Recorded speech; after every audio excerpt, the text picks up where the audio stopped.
કે નશા મુક્ત કચ્છ ગુજરાત અમે જોવા માંગીએ છીએ કે કરોડોના મોય આજથી 3 દિવસ અગાઉ જ મુન્દ્રા બંદર ઉપર 3.25 કરોડનો સાહેબ દારૂ પકડાયો. અચરજની વાત છે કે પહેલા ગાડીઓથી દારૂ આવતો હતો, હવે કન્ટેનરોમાં દારૂ આવી રહ્યો છે અને ડ્રગ્સના પણ વેપલાઓ ખુલે આમ થઈ રહ્યા છે. તો ચોક્કસ એ બાબતને જિગ્નેશ મેવાણીએ જયારે આગળ વધારવાની વાત કરી તો જિગ્નેશ મેવાણીના વિરોધમાં જે રેલીઓ થઈ એ પણ સાહેબ યોગ્ય બાબત નથી. એની પણ ખરા અર્થમાં તપાસ થવી જોઈએ કે શું કામ આ બાબતે થયેલું છે.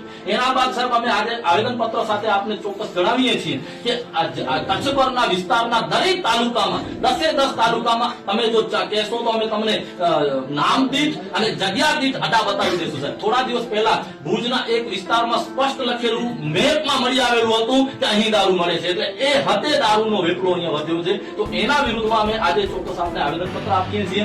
આવેદનપત્રની અમારી વિગત એ જ છે કે દારૂ, ડ્રગ્સ અને ખનીજ ચોરી હોય કે જે પણ ગેરરીતિઓ છે એના વિરુદ્ધમાં અમે છીએ અને આગળ પણ રહેશું. એ બંધ થવા જોઈએ. પોલીસને પણ અમે પ્રેમપૂર્વક કહીએ છીએ કે આપના વિસ્તારમાં જે પણ આપની જે જ્યુડિશરી આવતી હોય, તમારો જે વિસ્તાર હોય એનામાં દારૂ તમે બંધ કરાવો.